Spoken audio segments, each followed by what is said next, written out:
Pour mieux s'immerger dans la réalité politique, sécuritaire, économique et sociale d'Israël, connectez-vous chaque matin sur Studio Kalita. Daniel Haïk vous y attend pour sa revue de la presse. Effectivement, c'est l'heure de la revue de la presse et des médias israéliens de ce matin. Une revue de la presse que nous allons débuter par le Makor Rishon, qui paraît en général veille de Shabbat, mais également veille de fête. Et en cette veille de Sukkot, le Makor Rishon consacre sa manchette à la promesse faite hier solennellement par Binyamin Netanyahou de construire quelques 5000 unités de logement dans la localité de Maale Adoumim, au nord-est de Jérusalem. Binyamin Netanyahou a affirmé qu'il était favorable au plan visant à faire de cette localité une partie du Grand Jérusalem.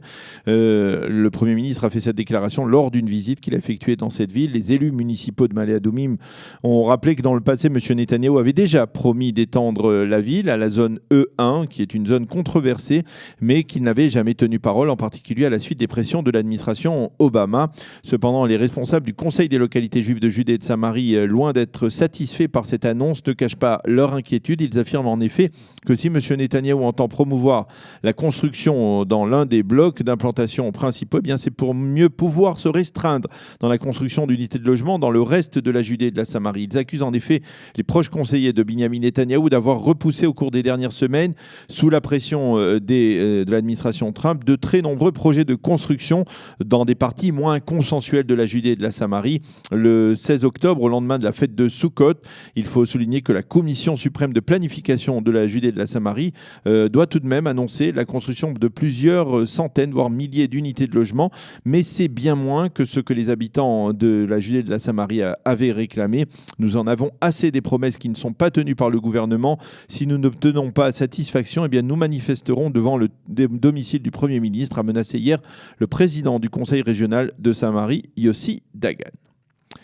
Ceci étant, les quotidiens israéliens reviennent ce matin sur la première réaction officielle de Binyamin Netanyahou au rapprochement interpalestinien. Alors que le gouvernement palestinien de Rami Hamdallah tenait sa première réunion hier à Gaza, M. Netanyahou a exprimé hier son opposition à ce rapprochement entre les deux composants du mouvement palestinien. « Nous ne sommes pas prêts à reconnaître une réconciliation factice », a-t-il dit. « Si le Hamas veut cette réconciliation réellement, alors qu'il reconnaisse l'État d'Israël, qu'il démantèle sa branche armée et qu'il cesse tous ses contacts avec l'Iran. » Fin de citation. Cependant, le Haaretz et d'autres sites d'information affirment dans leur analyse que si Israël était réellement opposé à ce rapprochement, il aurait tout fait pour empêcher la visite à Gaza du gouvernement de l'autorité palestinienne. De facto, affirment ces commentateurs, Israël a intérêt à ce que ce rapprochement se concrétise, et ce pour deux raisons essentielles. D'abord, parce que la poursuite d'une situation humanitaire catastrophique dans la bande de Gaza, après les démarches restrictives de Mahmoud Abbas, aurait risqué de créer une tension aux frontières entre Gaza et Israël et aurait fait de l'État hébreu le complice de cette catastrophe humanitaire. Et ensuite, parce que le véritable parrain de ce rapprochement, c'est l'Égypte, et que la présence d'experts des renseignements égyptiens dans la bande de Gaza devrait permettre de neutraliser certaines menaces, comme celle, par exemple, des tunnels offensifs, et de découvrir, par exemple, où sont cachées d'importantes caches d'armes du Hamas. Les observateurs s'accordent à dire que cette présence égyptienne devrait considérablement renforcer la coopération sécuritaire, qui est déjà étroite, il faut le souligner, entre Jérusalem et le Caire. Et en marge, les quotidiens israéliens soulignent que Ayman Oudeh, le député président de la liste arabe unifiée à la Knesset, s'est félicité hier du rapprochement entre les deux composantes palestiniennes. Et enfin, hier, dans une allocution vidéo qui a été fournie par le chef des services de renseignement égyptien lors de cette rencontre du gouvernement palestinien à Gaza, le président Abdel Fattah al-Sisi, le président égyptien, a appelé les Palestiniens, je cite, à persévérer sur la voie de la réconciliation afin de prouver la sincérité des Palestiniens dans leur désir de paix. Cependant, et c'est encore un bémol qu'il faut mettre, certains observateurs israéliens affirmaient hier que des premiers indices de tension entre le Hamas et le Fatah avaient été remarqués hier, en particulier à propos du versement des salaires de quelques 40 000 fonctionnaires palestiniens, des salaires qui avaient été gelés par Mahmoud Abbas il y a plusieurs mois et qui n'ont pas encore été versés. Dans le Israël Hayom, le général Yaakov Amidror, ancien conseiller à la sécurité nationale du gouvernement Netanyahou, affirme que le véritable défi de ce rapprochement palestinien sera de savoir s'il inclut réellement le désarmement total du Hamas. Les quotidiens et les sites d'information annoncent en évidence ce matin le retrait de la vie politique du député travailliste Erel Margalit. Erel Margalit est un richissime homme d'affaires de Jérusalem qui a réussi dans le high-tech et qui avait décidé de se consacrer il y a plusieurs années à la politique. Il a brigué la présidence du Parti travailliste mais n'a jamais réellement réussi à s'imposer comme un leader charismatique du parti de gauche. Margalit affirme avoir pris sa décision afin de pouvoir disposer d'une plus grande marge de manœuvre dans le développement de projets d'envergure pour la société israélienne. Il a affirmé que ses années passées à la Knesset étaient parmi les plus enrichissantes de son existence. Cependant, le site NRJ croit savoir que Margalit, qui dispose donc de moyens financiers assez importants, pourrait bien créer de toutes pièces une nouvelle formation politique. Il faut remarquer qu'il s'agit là de la seconde démission surprise dans le camp sioniste en une semaine après le départ de la Knesset du professeur Manuel Trachtenberg. Dans sa page d'ouverture, le site Ynet s'interroge ce matin, 2 jours après le massacre de Las Vegas, pour savoir si la capitale mondiale du divertissement doit modifier ses habitudes sécuritaires à cause d'un seul et unique cas, aussi dramatique soit-il. Et le site affirme que les avis des habitants, des touristes, des autorités sont partagés. Certains affirment qu'il faut reprendre le cours normal de la vie, que déployer des mesures de sécurité draconiennes risquerait de porter un coup fatal à la ville de Las Vegas. D'autres affirment qu'il est impossible de faire comme si rien ne s'était passé. Nous en avons parlé tout à l'heure avec notre invité de la rédaction qui était le journaliste et écrivain Guy Millière qui vit à Las Vegas. Dans sa page d'ouverture de ce matin, le site du Maariv titre sur le discours du roi d'Espagne, Philippe, qui a accusé très fermement les leaders de la Catalogne d'avoir trahi l'Espagne en lançant le référendum sur l'indépendance de leur province.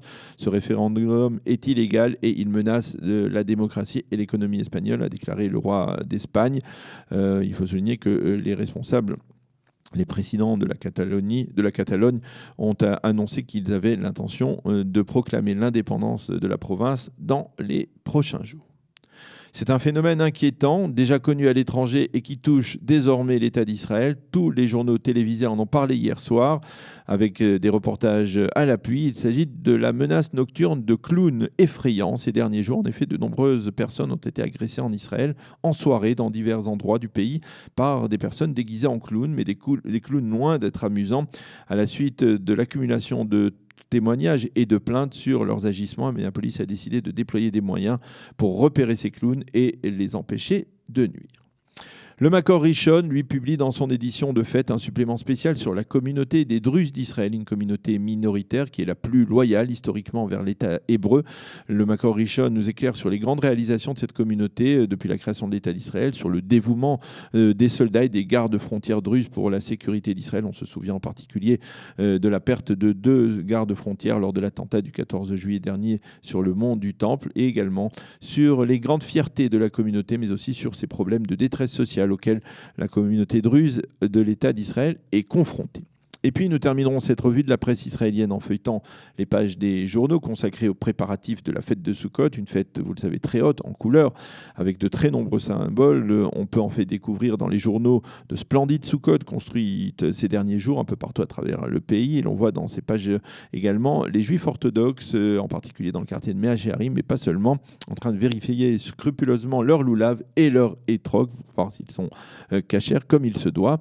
Le Israël Hayom nous montre, lui, le président de l'État, Reuven Rivlin, qui accueillait hier des enfants à l'approche de Sukkot, et il indique que durant la fête, des millions d'Israéliens seront en vacances et profiteront de ces vacances pour se promener dans les parcs naturels, sur le littoral, dans le Golan, dans le Negev.